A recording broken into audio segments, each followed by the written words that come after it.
Bon vendredi! Bon vendredi, bienvenue à Histoire de passer le temps sur choc.ca. Donc ici Cassandre Vaudrinville au micro. On s'excuse encore pour la semaine passée. Les directs Facebook, c'est pas toujours top notch. On espère que ça va marcher comme se déroulait cette semaine. J'en profite pour dire à nos chers auditeurs qu'on connaît peut-être bien des affaires en histoire, mais que côté réseaux sociaux et informatique, et radio aussi, on est un peu des beginners. On mise beaucoup sur notre master Mathieu à la régie, qui est aussi en histoire, et sur l'équipe de Choc, qui est toujours là pour nous aider, et sur la qualité de nos chroniques surtout. Oui. Ce qui m'amène à vous présenter nos 3 chroniqueurs de la semaine. D'abord, Magali Lagumaltev vient nous parler de la pratique sportive dans l'Antiquité grecque. Bonjour Magali. Bonjour. Puis Guillaume Cellier, qu'on a entendu il y a tout juste 2 semaines, va nous entretenir sur un autre épisode malheureux de l'histoire canadienne, cette fois durant la Deuxième Guerre mondiale, la bataille de Hong Kong et ses suites. Bonjour Guillaume. Bonjour. Et enfin, Antoine voulait nous parler d'instrumentalisation de la mémoire, mais il est bien malade aujourd'hui et n'a pas pu venir. On le salue. Mais on le salue. On va quand même en profiter pour faire une table ronde sur cette question-là à la fin de l'émission. On a aussi Edith Champagne et Juliana Michel qui sont venues assister à l'émission et poser des questions. Donc, bonjour les filles. Bonjour.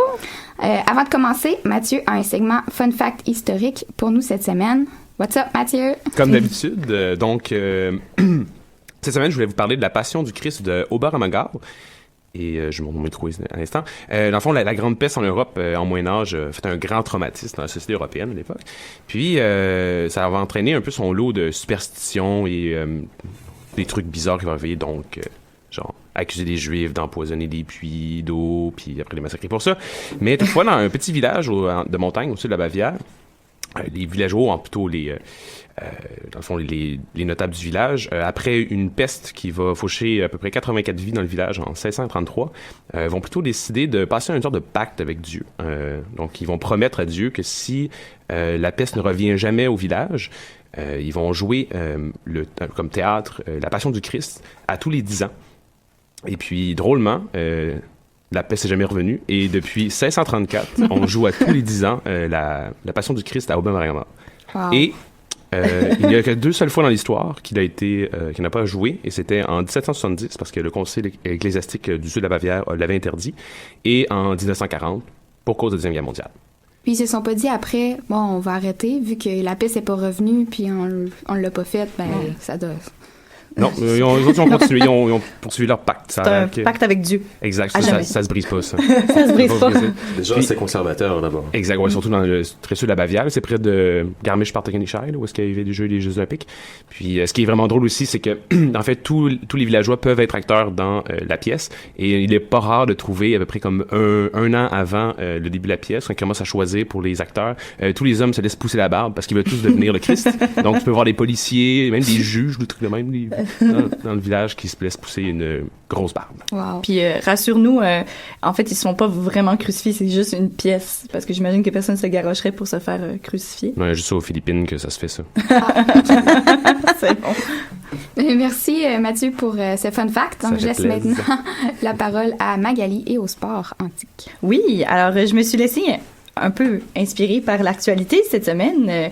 Alors, comme vous le savez, la fin de semaine passée, il y a eu de la chaleur exceptionnelle qui a forcé l'annulation du marathon de Montréal, et ça m'a fait penser un peu alors pourquoi on a une course qui s'appelle le marathon, et j'avais envie justement de commencer avec une petite anecdote qui concerne le marathon. Donc, je vous rappelle un peu le contexte.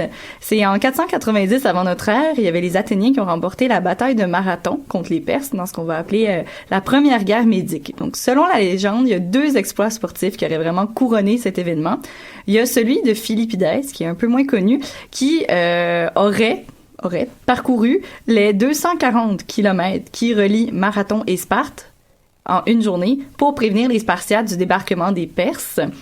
Un bon temps là, qu'il a fait. Là. Oui, c'est ça. Puis en fait, pour l'anecdote encore, il y a des ultramarathoniens qui ont essayé de recréer l'exploit, et c'est possible. Je pense qu'il y en a un qui l'a fait en 21h52 minutes, les 240 kilomètres. Donc, humainement, c'est possible, mais bon. Je pense pas que ça a eu lieu. Et il y a un autre exploit qui est beaucoup plus connu, c'est celui d'Euclès, qui était un Athénien qui aurait été envoyé par les Athéniens pour dire, en fait, allez alerter, disons, la cité d'Athènes, qu'en fait, il y avait une victoire. Donc, c'était vraiment une phrase alambiquée, mais tout ça pour dire que Athènes avait gagné, donc il était envoyé pour répandre la bonne nouvelle. Donc, il aurait parcouru les 40 km, en fait, les 42,2 km qui relient Marathon et Athènes pour annoncer la victoire et se serait écroulé mort de fatigue et d'épuisement après cet exploit.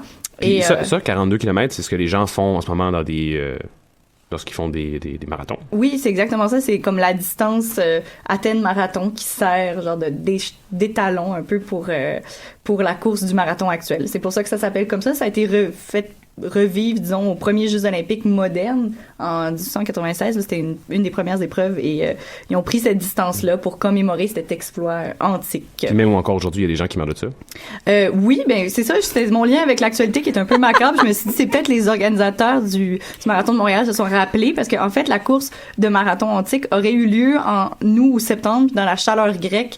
Donc, ça pourrait peut-être expliquer pourquoi il est mort, notre cher Euclès, mais en fait, ça reste un peu plus du mythe que d'autres choses, cette histoire. Mais je sais pas s'il y a un mois peut-être, il y avait un médecin qui faisait justement un marathon à Mont-Tremblant, puis s'est effondré, puis il est mort. Oui, cardiaque, parce que le gars, il avait genre 40 ans. Il y a beaucoup de problèmes, des fois, de santé non détectés. Alors, faites attention si vous faites un marathon. Surtout quand il fait chaud. Oui, exactement. Alors, avec tout ça, j'avais envie de vous parler un peu du sport et de l'importance de la pratique sportive dans la Grèce antique. Donc, au cœur de la société grecque, il y avait, entre autres, le concept de l'agone, qui se traduit vraiment, grosso modo, par la compétition ou l'esprit de compétition. Ça se reflétait vraiment dans une grande partie des facettes de la vie grecque. Par exemple, les joutes oratoires, c'est des oppositions entre deux personnes qui doivent débattre. Il y a bien sûr les compétitions sportives, mais il y a aussi les multiples guerres éternelles entre toutes les cités grecques. Donc, c'est vraiment un élément constitutif de la vie grecque, l'agone. Et c'était quelque chose qui commençait assez tôt. L'incarnation de ce concept, c'était dans l'éducation grecque des jeunes hommes. En fait, c'était une éducation qui visait à faire d'eux des kalos kagatoi, donc des hommes beaux et bons. Donc, les Grecs semblaient croire, en fait, que la perfection physique reflétait la beauté de l'esprit. Donc, la formation morale et physique était censée produire le citoyen idéal, capable, à Athènes surtout, là, en ce moment, de ce que je parle en ce moment. C'est, en fait, le citoyen idéal doit combattre pour sa cité et participer en même temps au débat démocratique, donc être capable dans les deux. Là, on s'entend un peu que je parle de jeunes hommes de rang aristocratique qui ont le loisir et l'argent de papa pour pouvoir faire rien et aller au gymnase et débattre.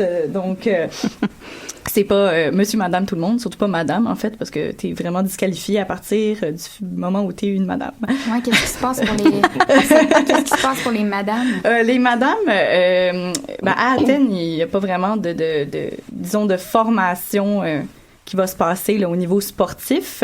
Mais à Sparte, ce qui est intéressant, là, je vais y revenir un peu plus tard, mais à Sparte, ça va être possible parce qu'on croyait que les femmes spartiates devaient être comme en forme, devaient être fortes pour former des hommes forts qui iraient dans l'armée. Donc, c'est une cité qui encourageait justement la pratique sportive chez les filles, mais pour une raison, dans le fond, de maternité un peu plus, là, une raison bien particulière.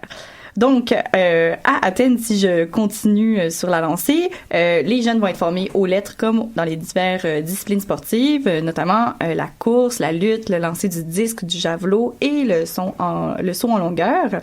Le déroulement de ces pratiques sportives avait lieu dans le gymnase. C'est un lieu que va posséder chaque bonne cité grecque dans le monde, là, qu'on parle de l'Égypte, de la Syrie, du sud de l'Italie. Au même titre, dans le fond, qu'un théâtre et une assemblée, c'est vraiment le bâtiment qu'on va retrouver. Et ça ressemble à quoi, un gymnase grec? Un gymnase grec, en fait, je vous invite à aller voir sur Google la page du site d'Olympie, en fait. Mais c'était, en fait, un bâtiment assez long avec des comme grandes pièces où il y avait comme sûrement du sable par terre où est-ce qu'on pouvait justement s'adonner à ces... c'est comme une sorte de bâtiment comme un autre, c'est juste que c'est comme plus l'importance de ce bâtiment-là au niveau de la vie civile. C'est pour ça qu'on le retrouve un peu partout. C'était pas vraiment comme le gymnase de l'UQAM ou dans votre cégep ou peu importe, mais c'est disons que c'est l'ancêtre peut-être de ça. Et En fait, le sport était aussi comme une espèce d'élément constitutif d'une sorte de rite de passage, en fait, puisque à Athènes, quand les jeunes hommes atteignaient 18 ans, ils faisaient ce qu'on appelait l'éphébie. Donc, ils allaient rejoindre le corps des éphèbes, qui était une sorte de groupe de jeunes hommes qui allaient combattre dans l'armée et qui, plus tard, vont pouvoir accéder justement au pouvoir démocratique. Et en fait, les jeunes hommes vont continuer de s'entraîner entre eux pendant qu'ils font l'éphébie. Et ça soude vraiment, en fait, une sorte d'esprit de corps chez ces jeunes. Donc, le sport, en fait, c'est un moyen sûr de former un citoyen soldat grec à Athènes et à Sparte aussi, parce que la formation, en fait, à Sparte, la vie est très axée sur la guerre, donc il y a un lien encore plus évident entre la formation sportive et militaire. D'ailleurs, en fait, les enfants sont pris en charge dès l'âge de 7 ans pour accomplir ce qu'on appelle l'agoguet. Oui. Est-ce que c'est un peu ce qu'on voit dans le film 300? Le petit jeune, là? J'ai failli le dire en plus. Ah, je l'ai fait à ta place. Oui, c'est ça, mais non. Mais en fait, disons que c'est moins dramatique, là, mais c'est quand même assez intense. En fait, ils sont vraiment élevés à la dure. Là, ils sont encouragés à former des genres de bandes de gamins un peu genre délinquants à se battre sous l'œil attentif des maîtres. Là. C'est vraiment une affaire, c'est complètement accepté. Ils peuvent même tuer des gens, c'est ça en plus. Oui, c'est ça. Plus ils vieillissent, en fait, il va y avoir une sorte d'épreuve qu'ils sont censés accomplir, de vivre un peu dans dans la forêt, de rester cachés loin de la cité, de pas être aperçus par personne de la cité, mais de se débrouiller pour survivre et de tuer un ilote. Un ilote, c'est comme des populations grecques autour de Sparte qui étaient soumises à Sparte, mais qui cultivaient la terre pour eux, parce que on s'entend que pour que ces jeunes hommes-là puissent faire un entraînement aussi intense, puis être citoyens et tout, il fallait que des gens, pendant ce temps-là, cultivent les champs, donc, et de tuer une personne comme ça, parce que, de toute façon, ils sont pas très importants. Et voilà. C'est logique. Oui, c'est ça. Donc, ça faisait partie du truc. Et bon, on voit que c'est un petit peu plus intense. Donc, justement, une fois l'âge de 20 ans atteint, ils vont continuer de s'entraîner, mais tout en ayant désormais droit de participer au repas collectif et, bien sûr, de combattre. En fait, c'est parce que les citoyens mâles de Sparte vivaient ensemble jusqu'à l'âge de 30 ans dans des baraques un peu militaires. Donc, ils ont rien que ça à faire, peut s'entraîner ensemble puis devenir bien chummy pour que quand ça va être la guerre, ben, tout le monde va avoir un super esprit de corps puis ça va être vraiment efficace. Donc, justement, les femmes spartiates, elles, ont le droit à quand même un entraînement. On a des représentations même de femmes qui s'entraînent. Comme je l'ai dit plus tôt, je vais pas trop m'y étendre, mais j'en profite pour dire qu'il y avait aussi des jeux d'Héra, qu'on appelait les Héraïa, qui avaient aussi lieu aux 4 ans dans plusieurs villes en Grèce et que ça permettait aux femmes de compétitionner entre elles parce que dans les concours, disons, masculins, ils ont même pas le droit d'assister à ces concours-là, donc c'était exclusivement masculin, mais on n'en sait pas beaucoup sur ces jeux-là, malheureusement, parce que bon, les femmes sont toujours un peu les perdantes à ce niveau-là en histoire. Et j'enchaîne donc avec le sport comme aspect culturel et religieux important de la vie grecque, parce que les grands concours que j'ai brièvement mentionnés, auxquels les meilleurs athlètes grecs vont pouvoir espérer s'affronter, étaient avant tout des grandes célébrations religieuses. Il y en avait 4. Le plus connu, c'est les fameux Jeux olympiques à Olympie. Je vous invite à aller voir le site si jamais vous êtes en Grèce. C'est très joli. Et c'était en l'honneur du dieu Zeus, mais il y avait aussi 3 autres jeux. Les Jeux ismiques, qui étaient à Corinthe, les Jeux pythiques à Delphes et les Jeux de Némée, donc les Jeux néméens. Et en fait, ce qui se passait, c'est que chaque année, il y avait un jeu à une de ces villes-là. Et donc, comme il y en a 4, ben, ça revenait aux 4 ans, d'où les Olympiques aux 4 ans encore aujourd'hui. Donc, les athlètes gagnants de ces jeux, ils jouissaient d'une grande renommée à travers le monde grec et ils avaient droit à des faveurs ou des marques de reconnaissance dans leur cité quand même importantes. Et par exemple, on a retrouvé sur des monuments funéraires des mentions de telle personne avait été vainqueur ou avait eu droit à tel honneur dans la cité. Par exemple, s'asseoir, par exemple, je sais pas, au premier rang du théâtre, donc pour être distingué de ses pairs. Puis d'autres choses comme ça. Puis je me demandais, en fait, les prix quand tu gagnais une épreuve, ça pouvait être quel genre de truc? Pas de médaille en or comme aujourd'hui, j'imagine? Non, c'est ça. Il n'y a aucun prix. En fait, aucun prix? Ben, il n'y a aucun prix à part une genre de couronne de laurier, une couronne des fois d'olivier. C'est vraiment juste un couronnement, genre du meilleur. Il n'y a pas de 3e position, pas de 2e position. C'est seulement le gagnant. Et puis, c'est lui qui est célébré juste avec une petite couronne de gazon à la limite, là, mais c'est ça, c'est vraiment juste un honneur qui est pas vraiment distingué par aucun prix matériel. Donc, Mais c'est prestigieux. Ouais, c'est Okay. ça, c'est un grand prestige personnel et pour la cité. OK. Donc voilà, puis c'est ce lien-là en fait entre religion et jeu est probablement très ancien dans la société grecque parce qu'on en a un exemple dans Homère, dans l'Iliade. En fait, il y a un épisode où il y a Patrocle qui est l'amant d'Achille qui est décédé, donc on décide de lui organiser des sortes de jeux funéraires. Puis là, tous les héros se compétitionnent à diverses activités comme la course et ça. Donc ce serait probablement un récit, l'Iliade, qui a été composé probablement au 8e siècle avant notre ère. Et donc, ça décrit aussi un mode de vie qui est un petit peu plus antérieur probablement à cette période-là. Donc, probablement un lien très ancien. Et les concours panhelléniques, c'est-à-dire qui regroupent tout le monde grec, bon, moins les esclaves, les femmes, donc juste le monde grec masculin et libre. Ils vont permettre de se distinguer en fait des barbares. Ça va devenir une espèce d'élément qui va distinguer le grec du barbare et qui va faire d'un grec en fait un grec. Ça va agir comme ciment culturel pour lier une société qui est autrement assez divisée par les conflits militaires.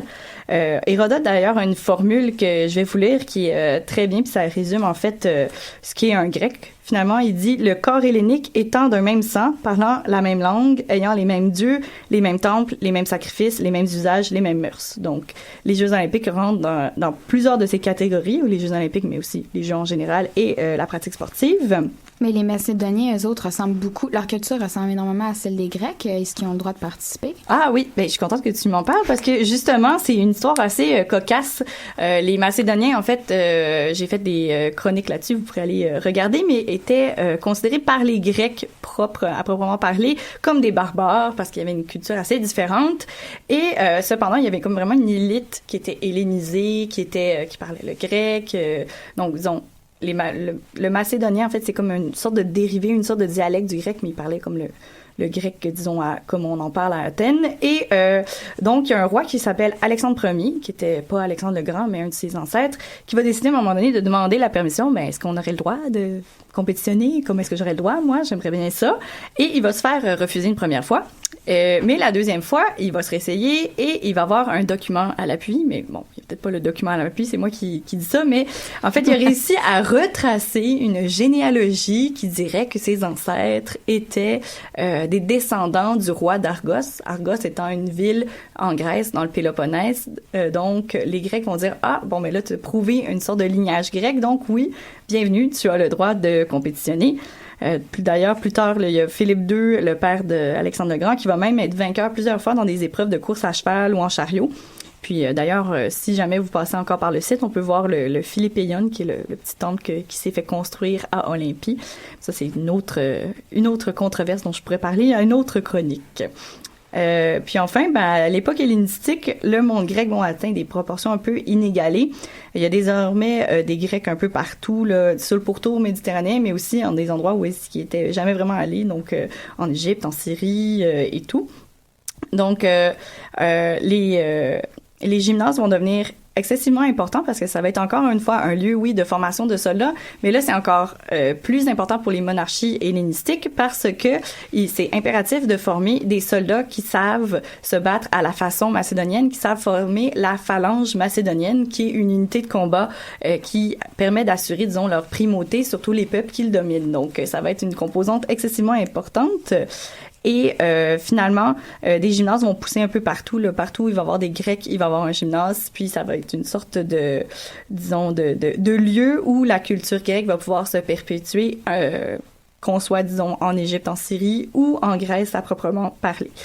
Donc, par contre, pour ce qui est des populations locales, il n'y a pas vraiment de mixité qui se fait tant que ça. En fait, peut-être certains fils de l'élite locale qui se sont hellénisés vont pouvoir peut-être bénéficier de certains aspects de l'éducation grecque, mais c'est vraiment assez minime.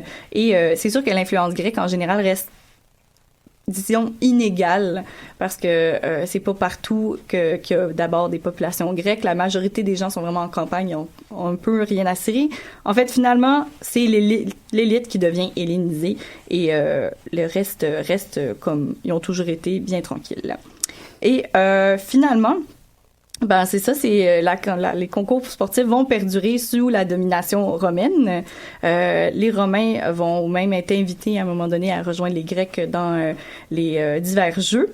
Mais en 394, il va y avoir l'empereur Théodose qui va décréter que c'en est fini des cultes païens et qu'il faut embrasser le christianisme. Donc, il va mettre un terme, disons, à ces grands concours-là qui rythmaient un peu la vie depuis de nombreux siècles. Mais on sait bien, ils vont être ressortis, disons, des boulamites par un certain Pierre de Coubertin à la fin du 19e siècle. Mais ça, ce serait sans doute un autre sujet pour une autre chronique. Bon, ben merci, Mag. Je sais pas c'est qui Coubertin, mais c'est pas grave. C'est pas grave. C'est comme, c'est celui qui a fait revivre les Jeux olympiques modernes. Je pense que c'est une légende, il n'a jamais existé. Non, c'est ça. OK. Ben, merci beaucoup. C'était fort intéressant. Donc, Mathieu, on poursuit en musique. Oui, alors on s'en va en musique avec la chanson Matin à Toucanopolis du groupe Bleu Toucan, 16e place au palmarès franco de Choc cette semaine.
De retour à Histoire de passer le temps, nous poursuivons avec Guillaume qui nous parle de la bataille d'Hong Kong qui, ma foi, ne me disait vraiment rien avant aujourd'hui. Bon, on est là pour apprendre. Hein. Donc, précédemment, je vous avais parlé de l'opération ratée contre Dieppe qui s'était déroulée le 19 août 1942 et qui avait été un désastre particulièrement important pour l'armée canadienne. Ouais, c'était très triste comme chronique. OK. Celle d'aujourd'hui est encore plus tragique. Merci. Yeah, donc, merci. On va revenir sur cet événement dramatique, justement, largement oublié de la mémoire collective canadienne et de l'histoire militaire nationale. Donc, en janvier 1941, Churchill est conscient, donc Churchill, le premier ministre britannique, est conscient que les forces britanniques ne peuvent pas tenir seules sur tous les fronts, parce que pour recontextualiser, la France, comme 6 mois avant, s'était rendue, et donc il y a juste les Britanniques qui peuvent se battre à l'ouest. Et en janvier 1941, les Allemands n'ont pas encore attaqué la Russie. Donc, les Britanniques doivent parallèlement à la fois défendre leur territoire insulaire, donc les îles britanniques, où un possible débarquement allemand pourrait avoir lieu, tenir les positions défensives en Égypte pour tenir ouvert le canal de Suez où ils sont attaqués en fait à ce moment-là par les Italiens, et soutenir toutes les colonies, toutes les colonies de l'Empire et faire continuer les liens en fait avec le Commonwealth malgré le blocus en fait des sous-marins allemands. En gros, ils sont juste partout sur la planète, là. Exactement, et c'est très difficile à tenir quand t'es justement en situation de blocus. Donc Churchill annonce à son cabinet, donc en janvier 1941, la chose suivante. Si le Japon nous fait la guerre, nous n'avons pas la moindre possibilité de défendre Hong Kong et lui envoyer du renfort. Nous devons éviter de gaspiller nos ressources en les affectant à des positions indéfendables. Donc, j'ai une petite question, mais justement, est-ce que c'est parce que Hong Kong revêtait une importance stratégique particulièrement cruciale? Moi, je trouve ça étrange un peu parce que je comprends que tu veux défendre tes possessions, mais rendu là, est-ce qu'on est mieux de faire preuve de gros bon sens puis faire garde, Hong Kong, laisse faire? Hong Kong, là, pour le cas, c'est vraiment plus pour le prestige, d'une part, et pour un autre coin, en fait, c'est qu'ils avaient la base de Singapour, mais Singapour, c'était à 2000 km de là. Et Hong Kong, c'est la seule base stratégique qu'ils ont dans cette région-là. Donc, c'était vraiment l'intérêt, c'était de garder leur base stratégique pour avoir, justement, une connexion plus facile entre leurs différentes colonies. Ouais, là, je comprends mieux. C'est bon. Et toutefois, la position va changer parce que durant l'été 1941, les Britanniques réussissent à remporter en fait la bataille d'Angleterre, qui est une bataille aérienne contre l'aviation allemande. Donc là, l'idée d'une invasion allemande du territoire insulaire britannique semble repoussée, voire impossible. Donc là, Churchill est convaincu en fait par les intérêts colonialistes des immigrés britanniques qui, eux, sont à Hong Kong, que la position de Hong Kong doit être défendue. Toutefois, en même temps, il y a les menaces japonaises qui commencent à monter, sans trop rentrer dans les considérations géostratégiques. En fait, on veut couper la stratégie qu'on appelle l'endiguement, qui vise à couper en fait les ambitions japonaises en leur coupant les ressources, principalement le pétrole et le caoutchouc, afin qu'ils puissent pas produire de matériel militaire ou qu'ils puissent pas en fait mettre de carburant dans leurs avions ou dans leurs bateaux. Donc c'est ça. Donc là, Churchill toutefois estime que les troupes britanniques sont trop précieuses pour être envoyées en Asie, mais que la garnison de Hong Kong doit être renforcée. Donc le 19 septembre 1941, le Canada est officiellement sollicité par le gouvernement britannique pour fournir 1 ou 2 bataillons pour la défense de la colonie de Hong Kong. Le Canada est alors un pays souverain, je tiens à le rappeler, et membre du Commonwealth. Toutefois, Mackenzie King accepte sans condition la demande britannique et scelle le destin en fait des 2000 Canadiens qui vont être envoyés sur place. Donc là, je vais faire un point récapitulatif un peu sur la guerre en fait qu'il y a eu dans le Pacifique et vraiment comprendre à qui on a affaire quand on parle des soldats japonais. Donc il faut savoir que pour le commandement britannique, les soldats japonais sont racialement inférieurs. On suppose aussi que les Japonais ne peuvent pas se battre dans la jungle comme on avait supposé que les Allemands ne pouvaient pas traverser les Ardennes. Excellent. Je pense qu'on portait un petit peu trop d'espoir sur les arbres. Hein. Ouais. Ça a comme pas marché. Donc ça, c'était le point de vue britannique. Toutefois, le point de vue japonais est le suivant. Les Japonais, eux, s'estiment être une race supérieure qui est destinée à régner en fait sur tous les peuples d'Asie et d'expulser en fait les Occidentaux de leurs colonies asiatiques pour pouvoir les prendre et les gérer eux-mêmes. Donc ça, c'est le point de vue des Japonais. Il faut savoir qu'à ce moment-là, les Japonais sont particulièrement à l'étroit dans leur archipel. Ils ont une population qui est vraiment galopante. Et ils ont un besoin donc à la fois de terres fertiles et de ressources, vu qu'on veut leur couper les ressources. Donc là, ils ont notamment besoin de pétrole et de caoutchouc, ce qu'on veut leur couper justement, pour limiter leur expansion militaire. Donc là, c'est une junte militaire justement qui est au pouvoir au Japon, et elle a totalement dénaturé en fait les traditions japonaises, et notamment le Bushido, qui est comme le code d'honneur des samouraïs, et qui a fait en sorte de déshumaniser totalement les ennemis, en faisant comme des sous-hommes, si on peut dire, et de créer en fait par un nouveau serment, en fait, un serment directement envers l'empereur pour que tout soldat en fait soit redevable de sa vie ou de sa mort envers son empereur. Donc on fait comme un énorme serment, et là le but pour les soldats maintenant, c'est de se sacrifier pour leur nation. Et le fait d'être fait prisonnier en fait dans cette façon de voir est totalement déshonorant. C'est le déshonneur le plus suprême qu'il puisse y avoir. Le commandant britannique, lui, sa stratégie, en fait, c'est de viser la dissuasion. Il veut renforcer la garnison de Hong Kong pour tenter de dissuader les Japonais d'attaquer Hong Kong. Donc la manœuvre vise également à rassurer les Chinois. Il faut savoir que depuis 1937, le Japon est en guerre ouverte avec la Chine. Donc le Japon a déjà envahi une partie assez importante de la Chine et s'y livre à une guerre particulièrement meurtrière et brutale. Les Japonais n'ont pas signé la Convention de Genève et du coup se permettent de traiter les populations civiles comme les prisonniers de manière particulièrement violente. Les soldats commettent de nombreux massacres, notamment en toute impunité en Chine. C'est donc dans ce contexte d'une guerre totale qu'en octobre 1941, 2 bataillons de Canadiens sont désignés pour aller tenir garnison à Hong Kong. Leur mission originelle, c'est vraiment pas de se battre, mais vraiment de tenir garnison. Et je sais pas comment ils ont été choisis, ces bataillons-là. Est-ce qu'il y a une façon précise de les choisir ou c'est vraiment aléatoire? C'est comme toi? Non, justement, le gouvernement canadien, à ce moment-là, avait essayé de faire passer la conscription, mais ça n'a vraiment pas très bien marché. Donc là, Mackenzie King, parce que c'est vraiment lui qui a choisi les bataillons à envoyer, si on veut, a considéré en fait la composition linguistique et géographique du Canada. Donc là, il a décidé d'envoyer 2 bataillons, un bataillon de Winnipeg, donc qui représentait plutôt la partie anglophone et de l'ouest du Canada, et un bataillon de l'ouest basé au Québec qui s'appelait le Royal Rifle of Canada, qui lui représentait l'Est et qui était composé environ à 20% de soldats francophones, notamment des Gaspésiens. Les Gaspésiens, pourquoi? Parce que à ce moment-là, comme aujourd'hui, en fait, il faut parler anglais pour entrer dans l'armée canadienne. Et il y avait beaucoup de Gaspésiens, en fait, qui étaient bilingues, puisque sur la côte de la Gaspésie, il y avait beaucoup de villages bilingues. Donc c'est ça. Et on s'entend qu'on sortait de la crise économique précédente de 1929. Donc il y a beaucoup de gens en fait qui se sont engagés dans l'armée, beaucoup de soldats qui se sont engagés pour avoir de meilleures conditions, sans forcément vouloir aller se battre. Donc le contingent compte 1975 soldats.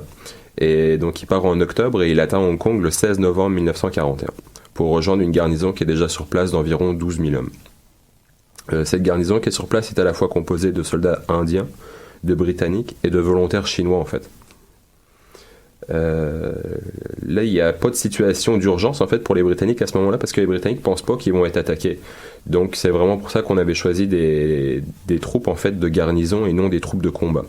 Mais à cette époque-là, est-ce que Singapour avait déjà tombé? Non. Non, pas encore. Non, puisque on va y revenir un peu plus tard, mais la guerre vraiment dans le Pacifique commence le 7 décembre 1941. Avant ça, c'est juste un conflit entre les Chinois et les Japonais. Les Occidentaux ne sont pas dans ce conflit-là. OK. Donc c'est ça. Et en fait, c'est particulièrement bien pour le commandement britannique qui considère qu'il n'y a pas d'urgence parce que les troupes sur place sont très peu entraînées, sont très peu équipées. On peut par exemple penser que l'aviation de toute la garnison de Hong Kong est limitée à 4 avions désuets parce que Churchill n'a pas voulu envoyer une escadrille, n'a pas voulu sacrifier une escadrille pour aller défendre Hong Kong. Bien préparé pour une attaque. Oui. Et faut savoir aussi que tout le matériel lourd qui accompagnait les Canadiens, donc à savoir un peu plus de 200 véhicules, n'arrivera jamais sur place. Il a été envoyé en retard, en fait, puis il va arriver après la fin de la bataille. Donc, c'est totalement inutile. D'une utilité sans norme. C'est ça. Donc, juste pour rappeler un peu le contexte géographique de la colonie de Hong Kong, Hong Kong est composé donc de 2 parties, de 2 territoires. Un territoire qui est directement sur le littoral chinois, donc qui est continental, et une île, en fait, qui est relativement montagneuse et qui est le territoire de Hong Kong actuellement.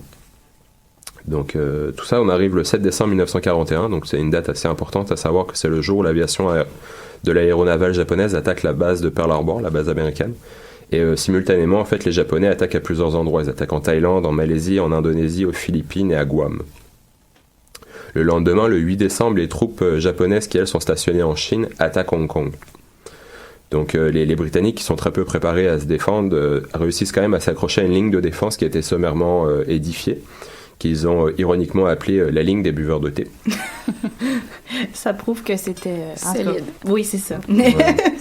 Donc c'est une ligne qui est principalement composée de tranchées, de très peu de blocos en béton. Là, c'est vraiment une ligne très très sommaire. En face des Britanniques, les Japonais qui viennent de la 38e division japonaise sont des vétérans, sont très bien entraînés, motivés et très bien équipés. Tout le long de la bataille, en fait, il va vraiment y avoir un problème de supériorité japonaise, puisque les Japonais ont la supériorité à la fois aérienne, mais aussi en artillerie. Donc, ils vont jamais cesser de bombarder tout le temps les défenseurs.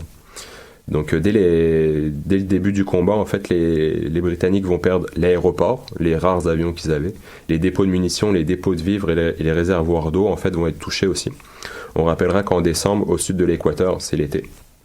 Et que c'est un été particulièrement humide, donc des conditions très très défavorables pour des Canadiens notamment.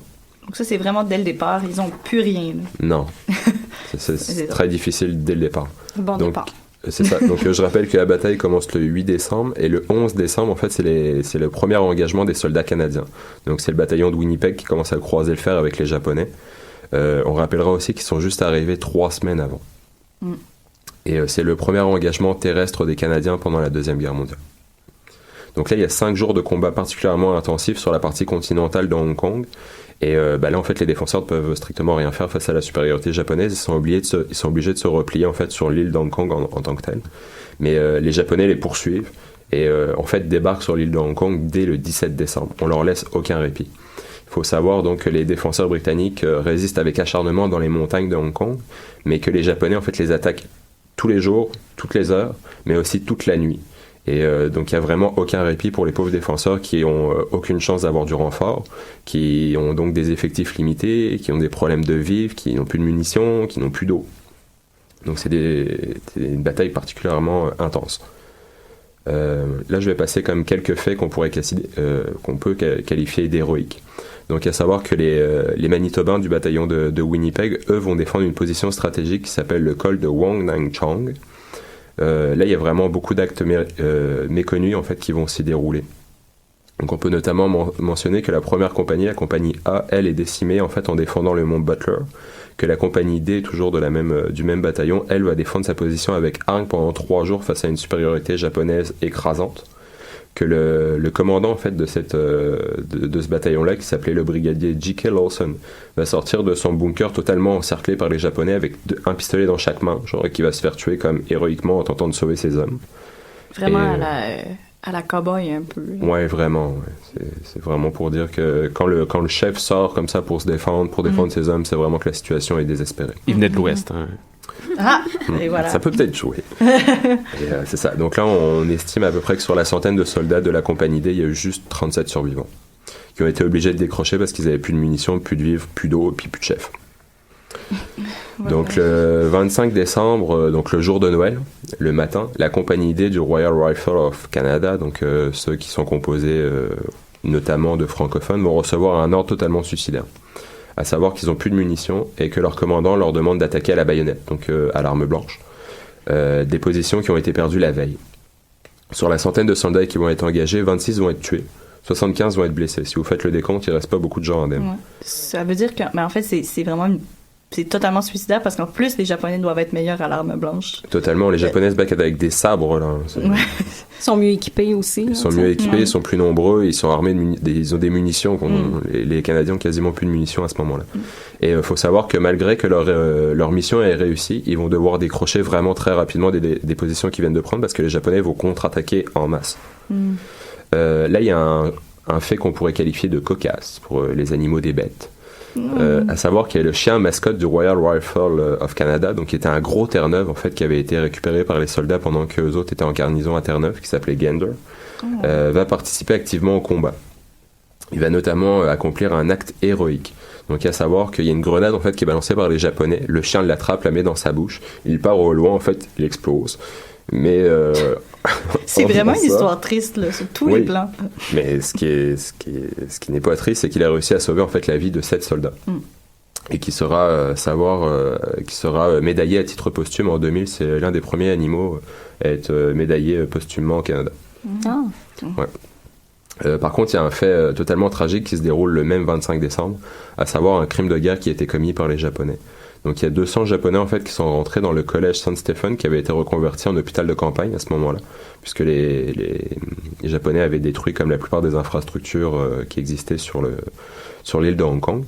Ils vont achever à la baïonnette, massacrer si on peut dire tous les blessés qui sont là, donc une centaine de blessés. Ils vont aussi tuer les médecins qui sont là.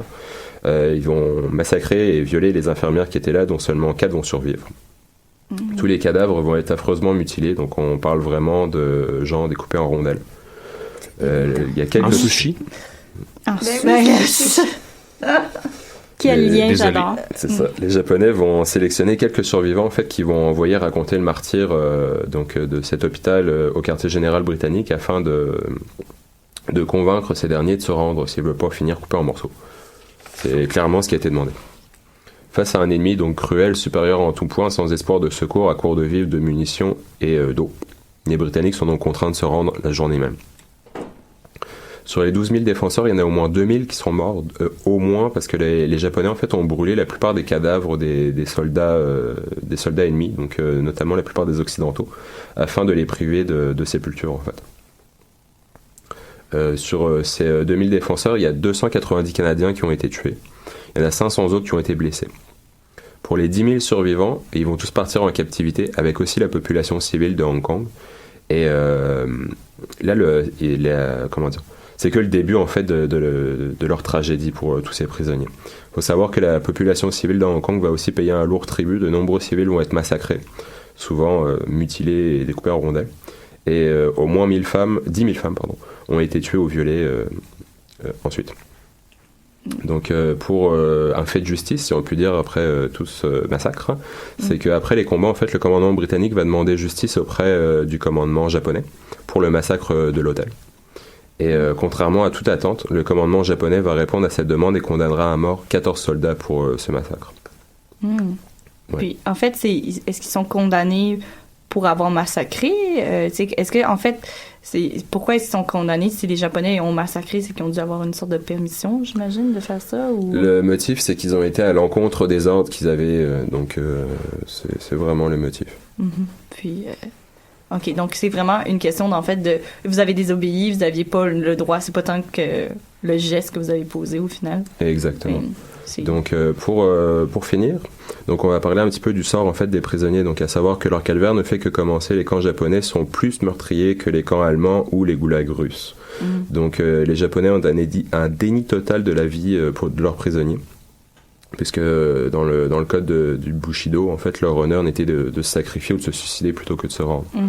Donc les prisonniers vont être volontairement affamés, ils vont participer à des travaux particulièrement pénibles. On peut penser au pont de la rivière Kwai où il y a 100 000 prisonniers qui vont mourir. Ils sont soumis aux brimades de leurs gardiens, il y a des épidémies, des maladies tropicales qui les déciment. En tout, 264 Canadiens vont mourir dans les camps japonais. Donc si on fait le ratio, il y a 554 Canadiens qui sont morts sur les 1975 envoyés. Ce qui fait qu'il y en a 1 sur 4 qui est mort. Et pour le rappel, il y en a 1 sur 5 qui est mort à Dieppe. Donc il y avait plus de possibilités de mourir à Hong Kong qu'à Dieppe. À leur retour, en fait, en septembre 45, tous ces survivants-là sont vraiment mal accueillis par la population canadienne, puisque la mémoire collective canadienne glorifie principalement les soldats qui reviennent du front d'Europe, pas ceux qui viennent du Pacifique. Et que la population, elle, veut passer à autre chose, la guerre est finie. Donc ce récit brutal des soldats qui ont combattu à Hong Kong n'est vraiment pas accepté par la population, elle n'est pas écoutée et passée sous silence. Est-ce que j'ai le temps pour une question? Oui, OK. En fait, je me demandais pourquoi on valorise pas les soldats qui viennent du Pacifique, justement, si on valorise juste ceux qui viennent de l'Europe?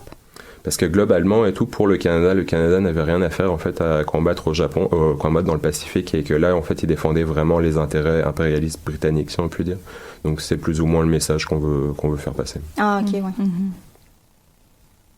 Donc tu vas conclure comme ça.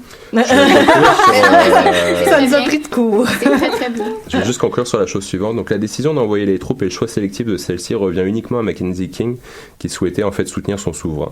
Et objectivement parlant, on peut vraiment dire que les soldats canadiens étaient peu préparés au combat qui les attendait, qui furent envoyés au casse-pipe, avec peu de chances de survie face à une attaque prévisible. En fait. C'est pour ça qu'on va l'enlever des 50 $. Exactement. Et voilà. Encore une chronique tellement réjouissante. C'est joyeux. C'est la le marque de fabrique. C'est ça, c'est le créneau de Guillaume. Merci Guillaume. Et Mathieu, quelle chanson allons-nous écouter? On s'en va en musique avec le numéro 10 du palmarès de Choc de cette semaine, avec la chanson Poupée Voodoo du groupe Zen Bamboo.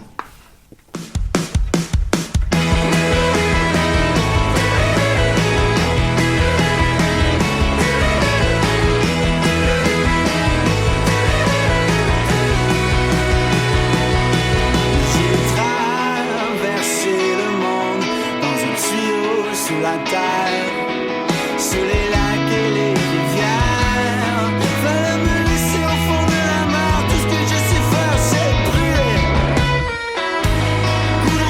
canard et fumer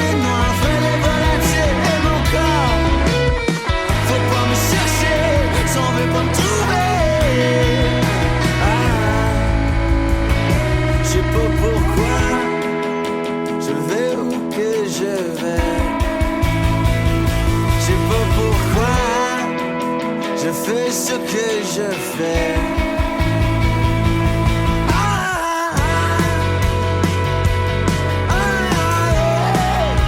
C'est pas facile à dire, mais je trouve ça juste drôle.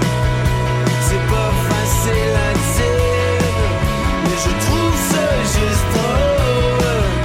C'est pas facile à dire, mais je trouve ça juste drôle de me croire en contrôle. J'ai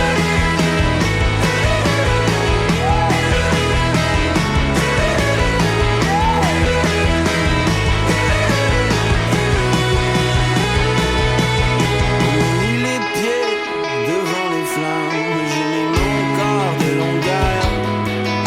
J'ai construit des routes au futur, moi qui croyais revenir, mais je suis un mortel. Que l'ayant fait, enfoncé dans la bouteille. De retour à Histoire de passer le temps, on a écourté notre chanson pour pouvoir passer notre dernier segment de l'émission parce qu'on a décidé de faire une table ronde sur le sujet dont Antoine voulait nous entretenir aujourd'hui, soit certains symboles ou non historiques qui sont controversés depuis quelques semaines et ce qu'ils peuvent nous dire sur le lien entre mémoire, histoire et politique. Donc, j'aimerais d'abord vous lire une citation d'un prof de l'UQAM, Benjamin Ruel. Donc, la mémoire, c'est quelque chose qui est subjectif. L'histoire, au contraire, c'est quelque chose qui est objectif. Il y a des choses que la mémoire collective décide de conserver et d'autres de supprimer. Donc, je vais rapidement décrire les deux controverses dont Antoine voulait nous parler pour qu'on puisse ensuite donner notre opinion ou juste en parler un peu là, du sujet. Mm-hmm. Donc, la première controverse a eu lieu aux États-Unis à la mi-août suite aux violences qui ont été commises à Charlottesville, en Virginie. On se rappelle qu'il y avait eu une manifestation d'un groupe d'extrême droite, mais aussi d'opposants, et que Trump avait condamné les deux camps pour la violence qui avait été commise. Suite aux incidents, plusieurs personnes ont demandé de se débarrasser des monuments historiques qui commémorent, entre autres, la guerre civile aux États-Unis, parce qu'elles rappelleraient constamment aux Afro-Américains une époque sombre où ils étaient opprimés par la majorité blanche.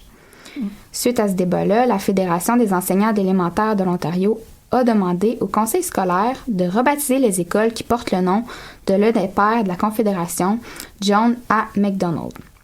Plusieurs considèrent que même si McDonald a uni l'Est et l'Ouest du pays grâce au chemin de fer, il ne faut pas oublier que le premier ministre canadien a contribué au génocide des peuples autochtones.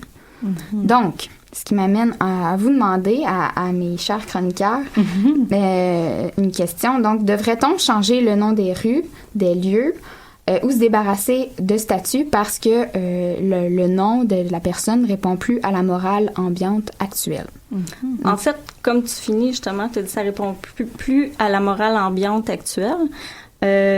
Moi, ça me fait réfléchir, en fait, au danger d'enlever tout le contexte historique qui vient avec, justement, une statue. Si on prend l'exemple de Charlottesville, où ce que c'était le général Lee, je crois, le nom. Mm-hmm. C'est ça. À l'époque, en fait, il fait partie d'un contexte historique où ses positions, ses valeurs sont partagées. Mm-hmm. Donc, il y a une raison d'être pourquoi il y a eu une statue à un moment donné. C'est pareil comme quand on parle de l'antisémitisme à l'époque, même si ça revient aujourd'hui, on le voit.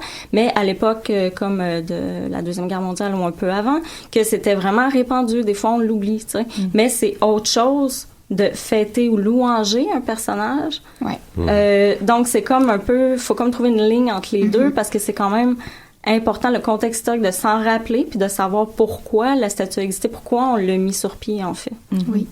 Puis c'est drôle, en fait, parce que c'est toujours dans des contextes un peu de crise, je sais pas si je peux dire ça, de tension.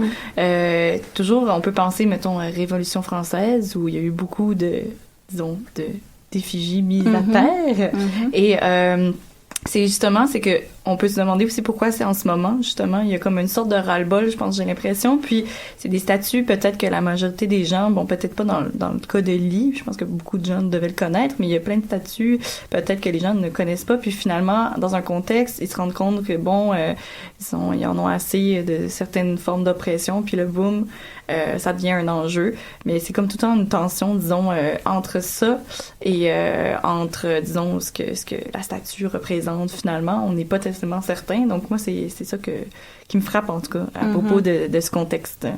Ouais. Puis... Ouais, j'étais assez d'accord avec ça. Je trouve que le lien qui ressort le plus, c'est entre le rapport au passé et l'identité qu'on croit avoir avec ce passé. Puis c'est la citation que tu citais, entre la mémoire et l'histoire qui se rapprochent mais qui sont jamais la même. Puis l'histoire s'écrit d'un côté et la mémoire se transforme et vit d'un autre côté. Puis on peut faire l'histoire de la mémoire comme on peut faire l'histoire de l'histoire. Mais c'est vrai.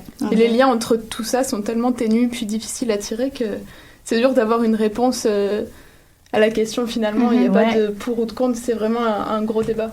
C'est ça. Est-ce qu'on retire ces statues ou est-ce qu'on les retire pas? Je pense que c'est presque du cas par cas. Ou si on peut prendre l'exemple de Amherst, le nom de la rue Amherst. Donc, le maire Denis Coderre a proposé de retirer Amherst comme nom de rue parce qu'il aurait justement contribué au génocide des peuples autochtones. Mais il y a plusieurs historiens autochtones qui sont d'avis, des historiens qui étudient la question autochtone, qui sont d'avis qu'on devrait pas justement retirer parce que le fait que Amherst soit un nom de rue, ça permet de contribuer au débat puis de parler de la question autochtone puis de montrer que oui, il y a des gens qui ont été méchants, qui ont fait des choses horribles, mais je pense que c'est important qu'on ne l'oublie pas puis justement que le nom d'Amherst soit là, ça permet qu'on l'oublie pas. Ce qui serait bien avec ça serait en dessous du nom, en fait, expliquer c'est qui un peu le personnage. Je sais qu'il y a d'autres villes. En dessous du nom de la rue, genre. Ouais, non, mais en France, mettons à Paris. C'est des plaques, à Paris, dans le fond, tu as le nom, puis tu sais après tout c'est qui le personnage. Fait que tu peux plus facilement les voir que si c'est juste marqué Amherst. Ouais. Et en même temps, pour me faire un peu, je sais pas si c'est l'avocat du diable, mais je me dis, dans le cas, par exemple, des rues à Montréal, je sais que je pense que c'est 6%, par exemple, des noms de rues qui sont féminins. Fait que si on prend jamais action pour peut-être des fois changer des trucs, parce que je veux dire, les femmes sont 50% de la planète depuis le début de l'histoire, puis bon, en tout cas, ça se reflète pas beaucoup, mais peut-être que c'est ça, des fois, parfois, je pense que c'est ça, je m'entendais avoir une opinion plus tranchée sur la chose, mais plus j'y pense, plus je pense que c'est finalement, des fois, ça va être, c'est ça, du cas par cas, j'ai l'impression, parce que finalement, il y a quelque chose qui est intéressant aussi, c'est comme finalement qui décide, c'est la pression populaire qui dit on n'en veut plus, qui décide, c'est souvent les politiciens qui font ça pour probablement des visées un peu plus, disons, électoralistes, avoir quelques votes. Donc, je me demande où c'est ce que l'historien y est là-dedans, puis est-ce qu'on le consulte, pas vraiment, bon, voilà. Puis moi, je voulais juste ajouter, en fait, je pense que ce débat-là va toujours revenir parce que quand on commémore quelque chose, on crée une statue pour un événement, quoi que ce soit, c'est dans le contexte actuel dans lequel on est. Comme là, on parle qu'il n'y a pas assez de noms de rue de femmes. Peut-être qu'on ne sait pas dans 100 ans, ça va être qu'il y a trop de noms de rue de femmes. Donc, ça va toujours revenir, en fait. Puis si on se rappelle aussi, moi je le mets pour la Deuxième Guerre mondiale, mais sous le Troisième Reich en Allemagne, tout a été renommé au nom d'Hitler. Fait que, exact. Lui aussi a débarrassé des noms de juifs pour mettre justement ce qui était dans l'air du temps. Mais objectivement parlant, c'est très difficile de trouver des personnages historiques qui sont vraiment comme blancs ou noirs. Là, on peut penser à Napoléon, par exemple, là, qui a été l'initiateur du Code civil et puis tout ce qu'on peut savoir et tout. Mais Napoléon a aussi réinstauré l'esclavage dans les colonies. Donc, c'est vraiment pas un personnage central. Et puis, si on peut parler de Napoléon aux Allemands... eux, ils le considèrent comme étant une sorte de Hitler sur eux. Exactement. Et c'est ça sur quoi on se base pour décider que c'est un bon ou un mauvais personnage. Il n'y a pas de...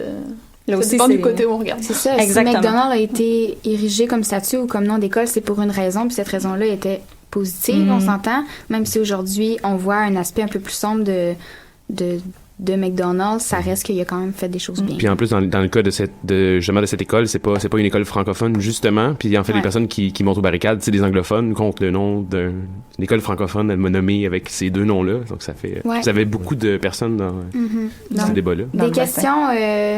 qui reviennent tout le temps puis qui sont très importantes. Donc, on va conclure avec ça. Merci beaucoup à tous. Donc, avant de nous quitter, petite idée d'activité, même si vous pouvez y aller jusqu'au 31 décembre prochain, je vous conseille le spectacle Aura. Je sais pas s'il y en a de vous qui l'ont vu ici, qui a lieu généralement du lundi au samedi à l'intérieur de la basilique Notre-Dame. C'est monté par Moment Factory, ceux qui ont notamment fait le spectacle sur la façade de la Sagrada Familia en Espagne. Donc, ça dure... Puis ils ont éliminé le pont aussi, je pense. On ne savait pas ça. Ça dure pas longtemps, c'est un peu cher, mais je vous jure, ça en vaut vraiment le déplacement. C'est un spectacle son et lumière qui va vous faire voir la basilique sous un tout nouvel angle. Donc voilà, c'était Cassandre Vaudreinville au micro. On se retrouve la semaine prochaine pour 3 autres chroniques.